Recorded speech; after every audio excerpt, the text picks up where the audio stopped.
시청자 여러분 안녕하십니까? 이재명 정부 출범과 함께 국내 증시 전망에 관심이 쏠리고 있습니다.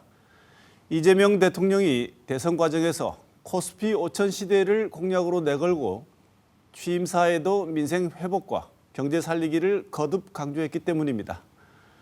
오늘 토크는 저평가를 받아온 한국 증시가 꿈의 숫자인 코스피 5천에 진입할 수 있을지 전망해보는 시간 마련했습니다. 먼저 오늘 모신 두 분 패널 소개합니다. 황세훈 자본시장연구원 연구위원 나오셨습니다. 어서 오십시오. 네, 안녕하세요.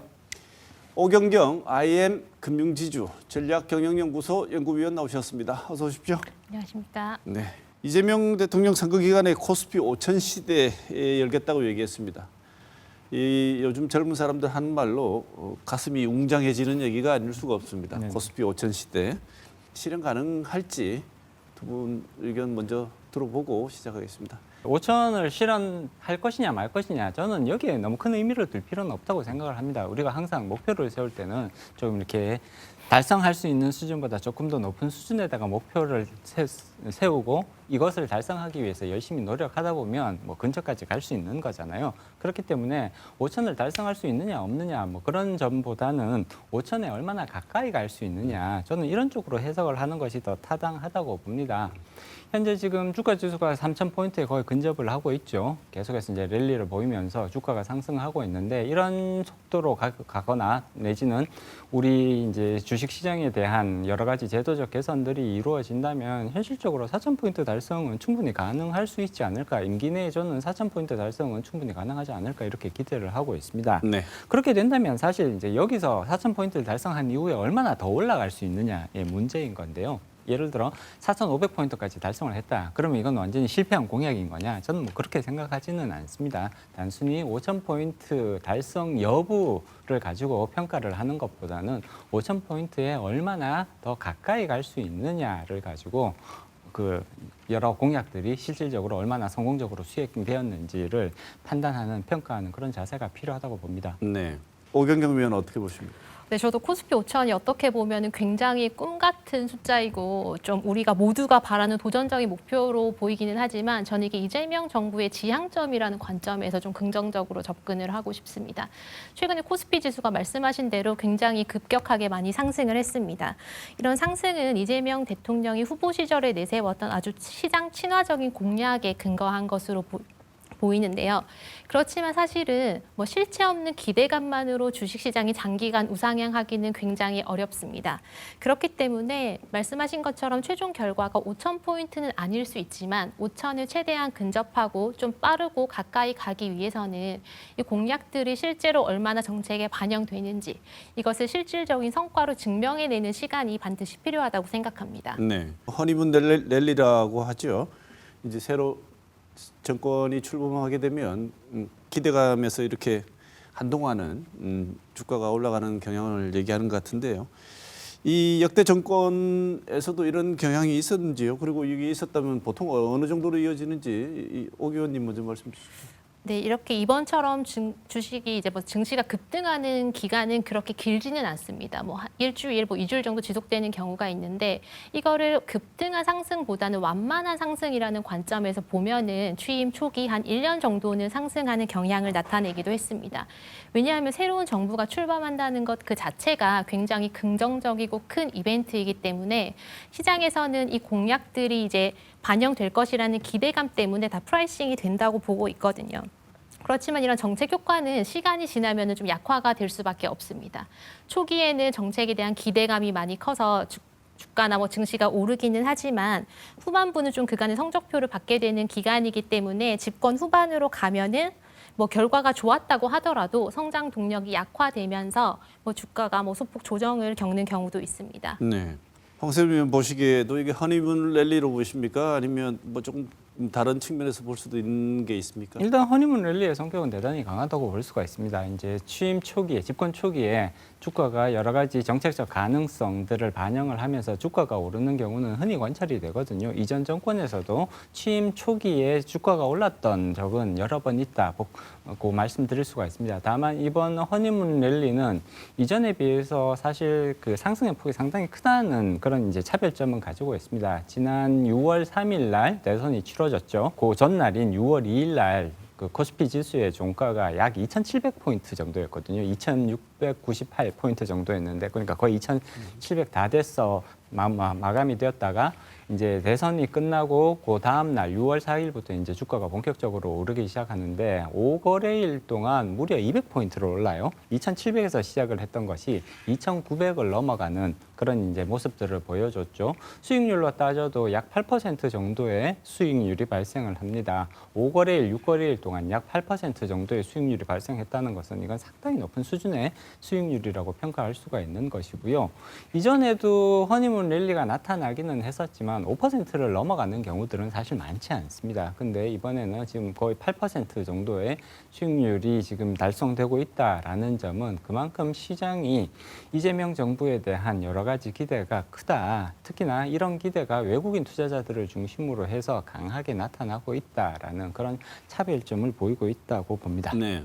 조정이 시작될 텐데요. 언제쯤 예상하십니까? 주가라는 게 계속해서 오르기만 할 수는 없는 거잖아요.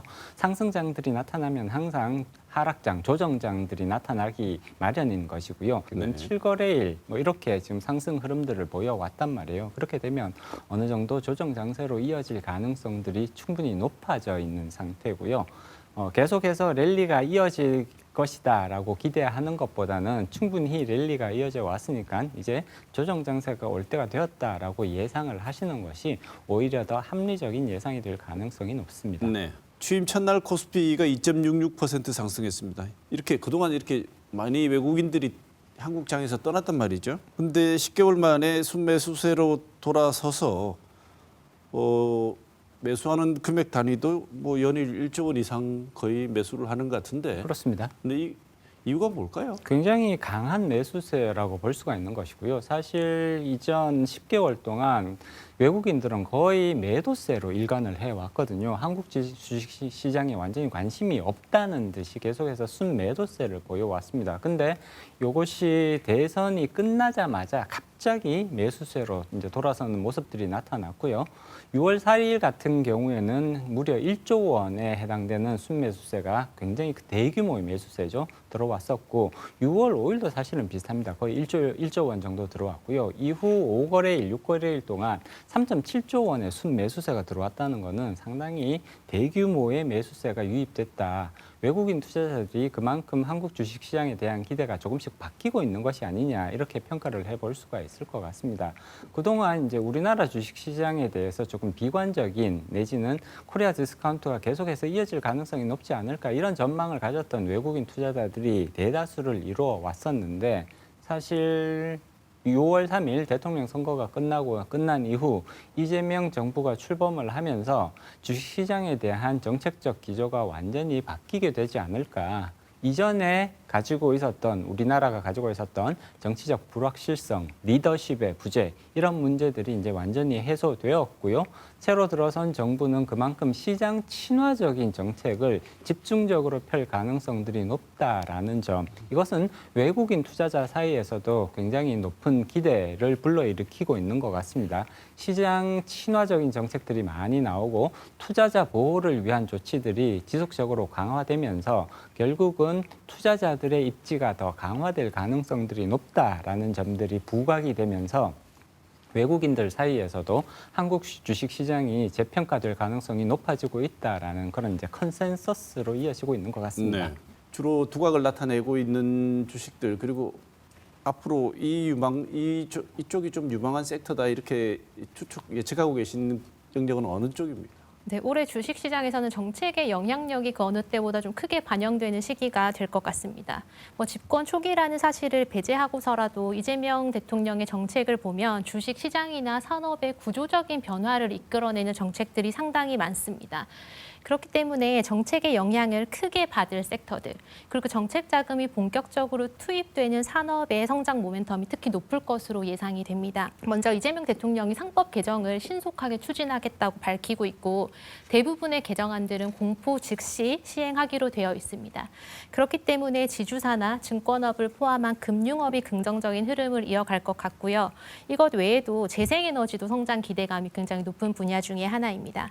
에너지 고속도로 건설, 해상풍력특별법 시행과 같은 정책의 영향으로 이제 관련 업종뿐만 아니고 이 업종의 성장이 부수되는 산업들, 전력이나 인프라 산업들도 오늘 동반 성장할 수 있을 것으로 기대가 됩니다. 홍 박사님, 또 추가적으로 이 섹터 주목해 볼 필요 있다라고 생각되는 영역이 있습니까? 이재명 정부가 가지고 있는 여러 가지 경제 관련 정책들 중에서 특히 이제 첨단 산업에 대한 투자를 대폭적으로 늘리겠다라는 공약들이 눈에 이제 좀 띕니다. 이런 공약들은 결국은 AR 산업이라든지 그리고 이제 차세대 우리의 미래의 신성장 동력으로 개발할 필요성이 있는 그런 산업군에 대해서 집중적으로 정부 자금과 민간 자금이 유입될 수 있도록 노력하겠다라는 그런 이제 의미로 해석이 되는 부분이기 때문에 사실 AI와 관련된 내용들은 이미 많은 관심을 받아온 것은 사실입니다만 향후에도 이러한 흐름들이 계속해서 이어질 가능성들이 높다라는 점을 감안을 해볼 때 AI 쪽은 계속해서 이제 성장세를 이어갈 가능성이 있지 않을까 말씀드릴 수 있을 것 같습니다. 황수현 박사님 말씀하실 때 코리아 디스카운트 얘기를 하셨습니다. 황 의원님, 우리가 이렇게 저평가받는 주요 요인이 왜 그렇습니까? 가장 많이 지목되는 것이 바로 이제 기업의 지배 구조와 관련된 문제입니다. 우리나라 같은 경우에는 기업의 소유와 경영이 분리되어 있지 않잖아요. 미국이나 유럽 같은 경우를 보면 소유와 경영이 완전히 분리가 되어 있어서 대주주들은 전문 경영인을 고용을 해서 기업을 경영하는 그런 방식으로 운영이 되고 있습니다. 근데 반면에 우리나라 같은 경우에는 대주주가 경영권을 직접적으로 행사하는 그런 경우들이 많죠. 어디 회장님 뭐 이런 식으로 부르는 거잖아요.